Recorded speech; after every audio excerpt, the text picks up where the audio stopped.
Pagkatapos ng World War I, wasak ang Germany, gutom ang mga tao, at nagsisimula ang matinding galit sa buong bansa. Pinirmahan ang Treaty of Versailles, isang kasunduang nagbigay ng mabigat na parusa laban sa Germany. Kinuha ang maraming lupain ng Germany, binawasan ng hukbo, at pinabayad sila ng malaking halaga. Halos mawalan ng halaga ang pera ng Germany, at maraming pamilya ang naghirap at nagutom noon. Habang lumalala ang kahirapan, nagsimulang maghanap ang mga tao ng leader na magliligtas sa Germany. Isang dating sundalo ang nagsimulang magsalita tungkol sa paghihiganti. Ang pangalan niya ay Adolf Hitler. Unti-unting naniwala ang maraming German sa kanyang mga salita tungkol sa muling pagbangon ng Germany. Habang lumalala ang problema ng Germany, mas lalo namang lumalakas ang kapangyarihan ni Hitler. Pero paano kaya kung hindi naging sobrang higpit ang parusa laban sa Germany noon pagkatapos ng digmaan? Posibleng hindi gaanong naghirap ang Germany, at baka hindi rin lumaki ang galit ng mga tao. Kung walang matinding galit noon, posible kayang hindi rin sumikat si Hitler sa buong Germany. At kung walang Hitler, posible ring hindi nabuo ang Nazi Germany na kinatakutan ng buong mundo. Kung nagbago ang isang desisyon noon, baka hindi rin nagsimula ang World War II sa buong mundo. Milyong tao sana ang nabuhay. At posibleng ibang-iba ang modernong mundong nakikita natin ngayon. Minsan, isang maliit na desisyon lang sa kasaysayan, kayang tuluyang baguhin ang buong mundo. Kung walang World War II, posible ring ibang-iba ang itsura ng Europe at modernong mundo ngayon. Kung walang Nazi Germany, posibleng hindi rin nangyari ang Holocaust na kumitil ng milyon-milyong buhay. Kung walang World War II, posible ring hindi minadali ang paggawa ng atomic bomb noong panahon na iyon. Posibleng ibang bansa ang naging pinakamakapangyarihan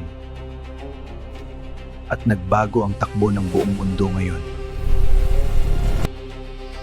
Kung walang World War II, posible ring hindi nagsimula ang tensyon ng Cold War sa buong planeta.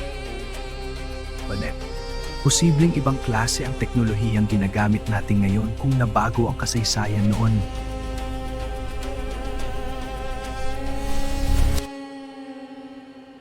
Maraming lungsod sana ang hindi nasira, at milyong tao ang hindi nawalan ng tahanan.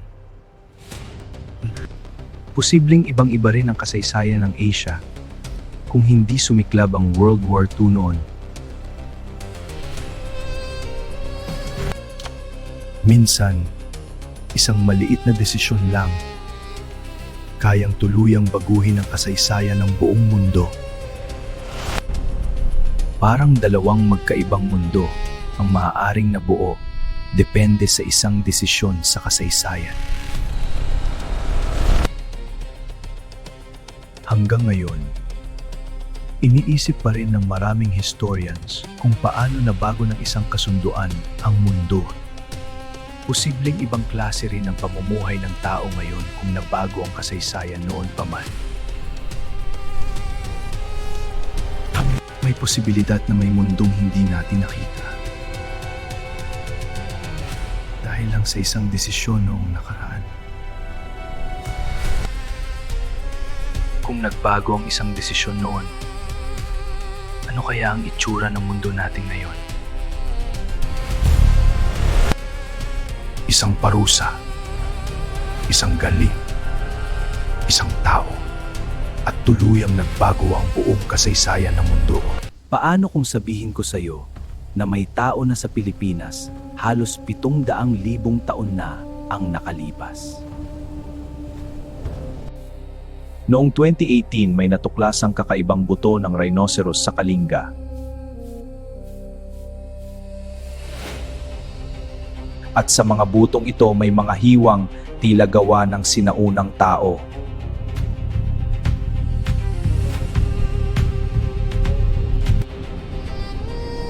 Ang edad ng discovery na ito, halos 700,000 taon.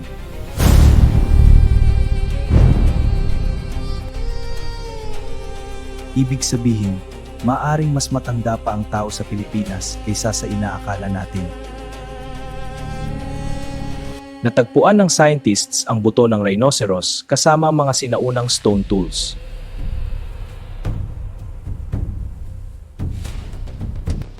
Ang mga batong ito ginamit bilang kasangkapan sa pagkatay ng hayop.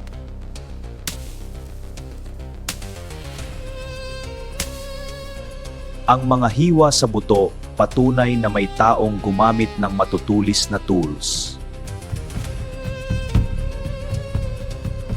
Posibleng may mga sinaunang hunter na nakatira noon sa Pilipinas.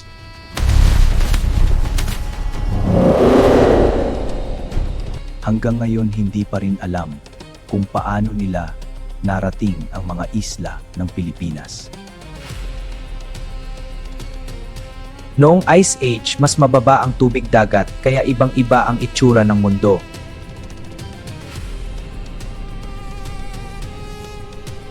Noong sinaunang panahon, puno ng kakaibang hayop at makakapal na gubat ang Pilipinas.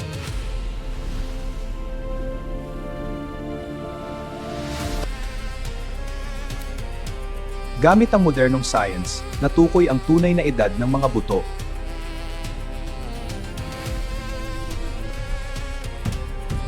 Dahil sa discovery na ito, maaring nabago ang kasaysayan ng tao sa Pilipinas. Hanggang ngayon marami pa ring theories tungkol sa pinagmulan ng mga sinaunang taong ito.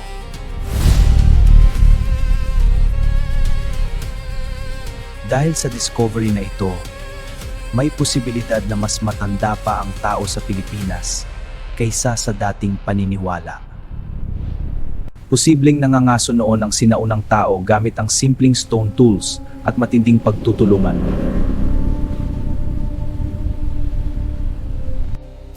Sa gitna ng mapanganib na gubat, natuto silang mabuhay gamit ang likas na yaman. Noong sinaunang panahon, ibang-iba ang Pilipinas, puno ng higanting hayop at makakapal na kagubatan. Pero hanggang ngayon, misteryo pa rin kung paano nakarating ang sinaunang tao sa mga isla. Ang simpleng batong ito maaaring isa sa pinakamatandang ebidensya ng tao sa Pilipinas. Maaaring mas malalim pa ang kasaysayan ng mga Pilipino kaysa sa alam natin.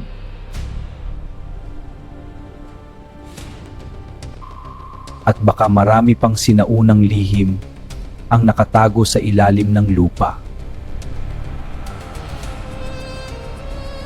Sino nga ba talaga ang mga unang taong tumapak sa Pilipinas?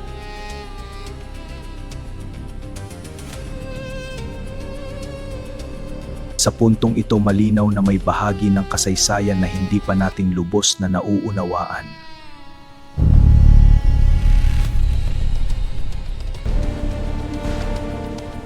Bago pa dumating ang modernong tao, may mga sinaunang nilalang at hunter nang nabubuhay sa Pilipinas. At ayon sa ilang scientists, posible pang may mas matandang discovery na naghihintay.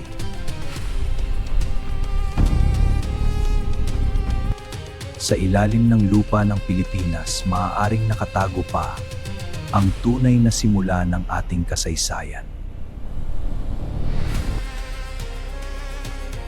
Kung may tao na sa Pilipinas noon pang 700,000 taon, ano pa kaya ang hindi pa natin natatagpuan?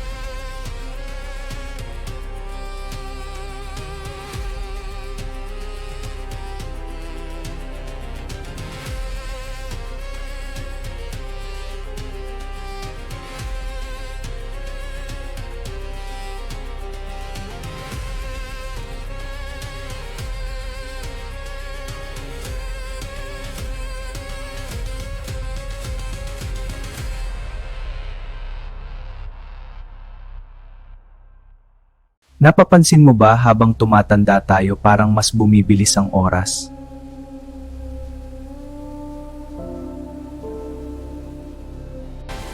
Parang kakasimula lang ng taon pero hindi mo na malayang patapos na agad.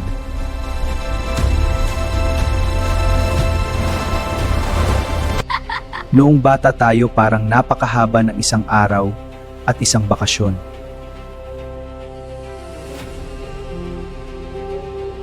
Pero habang tumatanda, parang biglang bumibilis ang buong buhay.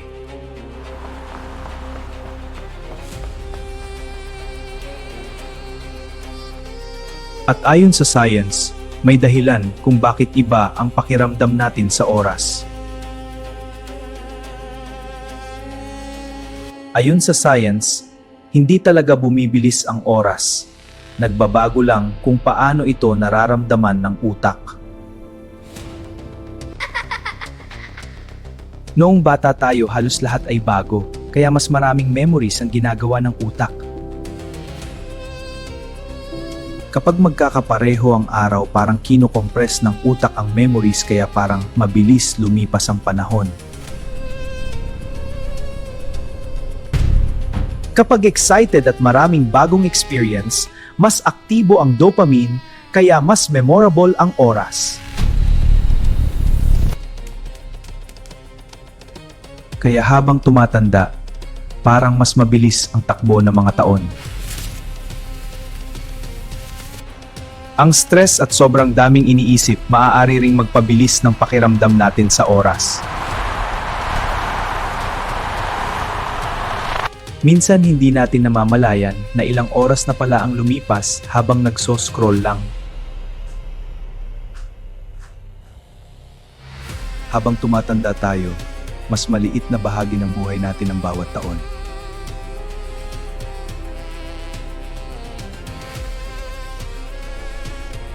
Kaya baka hindi talaga bumibilis ang oras. Baka mas kaunti lang ang natatandaan natin. Minsan parang kakasimula pa lang ng linggo pero biglang Lunes na naman ulit.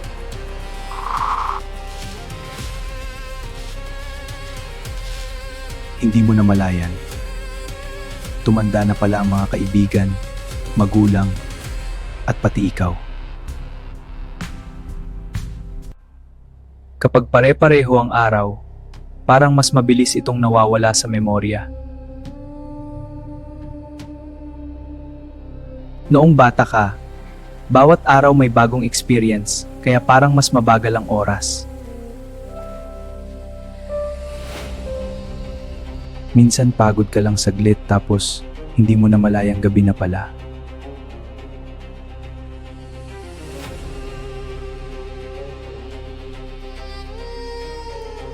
At minsan nawawala ang buong oras natin sa walang katapusang pag-scroll.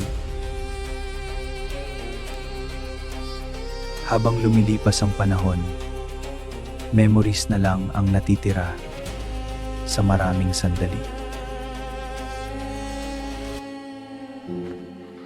Kailan nga ba huling beses na ginawa mo ang bagay na dati mong gustong-gusto?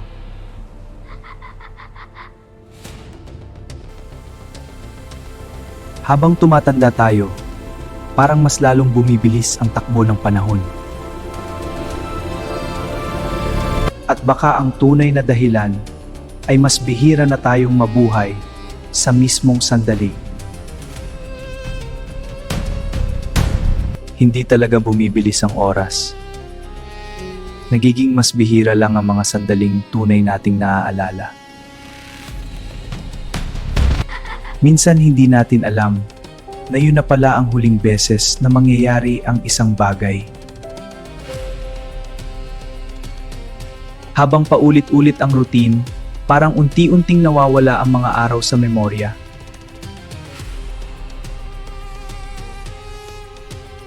Kaya siguro ang pinakamahalagang gawin ay mabuhay sa bawat sandaling meron tayo.